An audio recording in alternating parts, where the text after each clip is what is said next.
Assalamualaikum warahmatullahi taala wabarakatuh. Eh, di sini saya sudah bersama Bapak Esa Kurnia, pemilik DBS.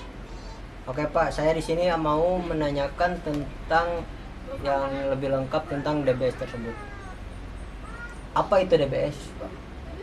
Ya, DBS adalah Depok Branded Stock Lots ya. Distributor pakai branded sisa ekspor atau disebut dengan stock lots ya. Nah, gitu. Punya ide dari kapan Bapak ini punya DBS ini? Dari kapan? Untuk ide sendiri ya, untuk ide sendiri saya punya dari 2011 ya, dari 2011 kemudian berkembang, alhamdulillah sampai saat ini melalui banyak rintangan dan tantangan tentunya. Iya pasti. Bagaimana konsep DBS tersebut ini, Pak? Konsep kita adalah menciptakan reseller ya, reseller yang terutama buyer persona kita adalah ibu-ibu rumah tangga yang notabene dia tidak punya aktivitas tapi pengen mempunyai penghasilan dari rumah melalui gadgetnya. Nah, itu konsep kita ciptakan reseller, kemudian kita edukasi cara penjualannya. Maka dari itu ya banyaklah reseller kita dari Jabodetabek hingga seluruh Indonesia, bahkan kita luar negeri seperti itu. Baik. Jadi kenapa Bapak memilih konsep itu, tujuannya itu apa? Karena emang dari awal positioning saya sebagai distributor gitu kan, jadi maka kita fokus gitu kan, sebagai pengusaha kita harus fokus pada titik mana kita untuk bisa mengembangkan sebuah bisnis. Dan saya sudah menemukan positioning saya sebagai distributor, makanya saya siapkan diri saya dan seluruh tim saya dengan konsep fokus kita untuk sebagai distributor mendistribusikan barang-barang atau baju-baju branded ya untuk ke reseller tentunya. Maka kita fokus di situ. Siapa saja yang terlibat dalam DBS tersebut? Terus ada berapa reseller yang Bapak sudah kuasai sekarang? Yang terlibat di bidang ini ya, yang terlibat di bidang ini tentunya banyak pihak ya. Selain saya tentunya juga punya tim gitu kan, tim sales, dan juga yang terlibat apalagi yang jelas doa dari orang-orang yang soleh dan solehah di seluruh Indonesia yang kenal saya reseller sendiri. Sampai saat ini data kita memang lebih dari 10.000 reseller ya. Jadi ini udah berjalan, data ini dari 2011 yang punya jelas lebih dari 10.000 reseller gitu. Untuk keuntungan antara DBS sama reseller itu gimana Pak? Berapa? Oh ya, kalau untuk keuntungan kita, kalau dari kami sih sedikit ya. Karena distributor ya kecil, tapi kami mengkalikan quantity gitu kan. Keuntungan ya laba kotornya bisa dikatakan 20% gitu kan, 20% gitu kan. Kurang lebih segitulah, ada yang lebih, ada yang kurang.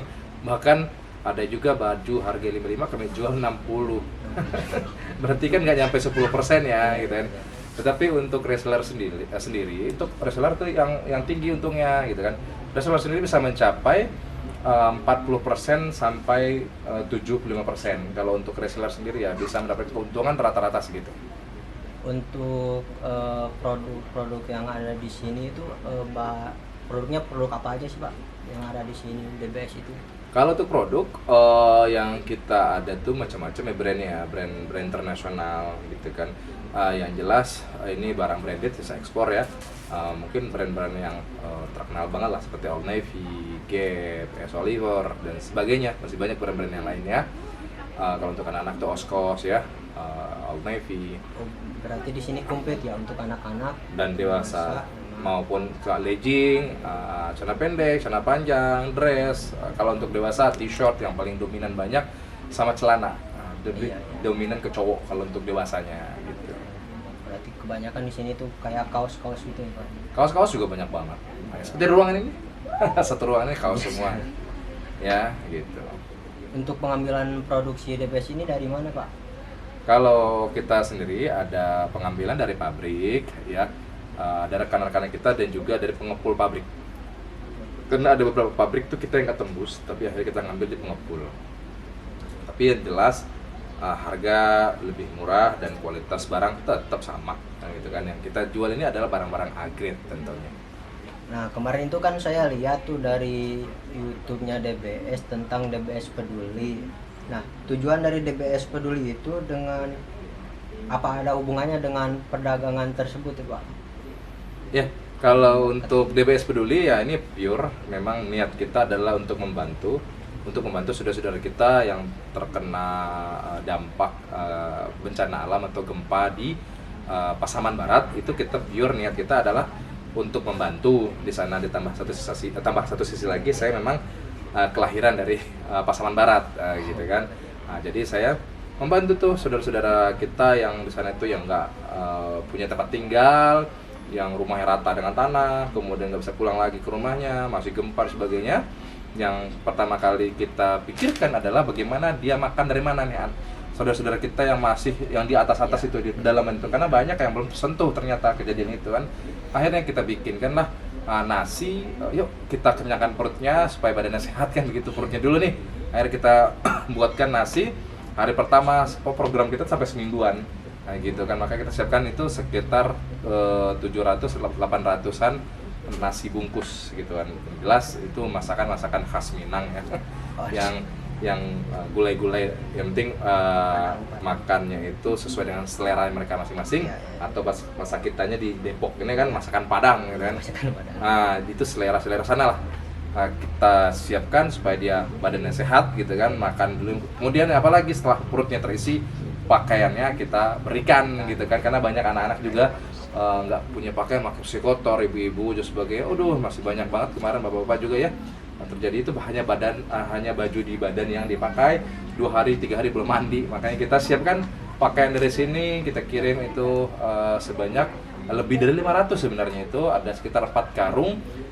Melalui ekspedisi kita kirim ke sana, dan di sana ada tim DBS yang menyambut untuk peliputan dan juga untuk distribusinya langsung ke yang membutuhkan tanpa pihak lain. Itu kita kemarin itu langsung distribusikan, ada juga dokumentasinya gitu kan. Harapan kita apa, supaya di sana itu yuk kita buktinya peduli di sini gitu kan.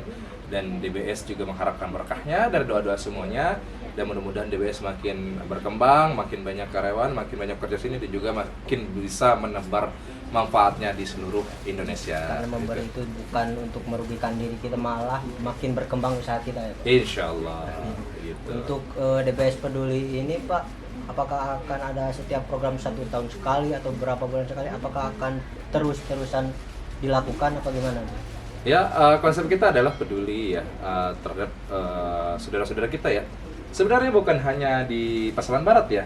Sebelum juga ada itu terjadi di daerah Sentul, tahun berapa saya lupa, itu tanah retak di sana atau gempa tanah retak sebagainya. Akhirnya kita kirimkan juga sana baju kita berangkat ke sana. Itu saya malah terjun ke sana, berangkat ke sana melihat situasinya, masya Allah. Itu perjalanan juga luar biasa, turun naik sebagainya. Bahkan saya nyetir itu berasa mobil itu naik gitu kan.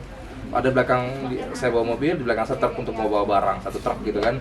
Dan kita sama teman-teman yang lainnya gitu kan. Ada juga dari waktu itu ada 5 ya, lintas majelis, remaja-remaja. Saya lebih banyak melibatkan remaja-remaja waktu itu ya. Dan dari mereka semua kita bisa mendistribusikan langsung bantuan itu langsung ke yang membutuhkan. Berarti DBS Peduli ini, kalau dalam bidang DBS ini ada rezeki dan ada peluang untuk memberi, pasti akan turun.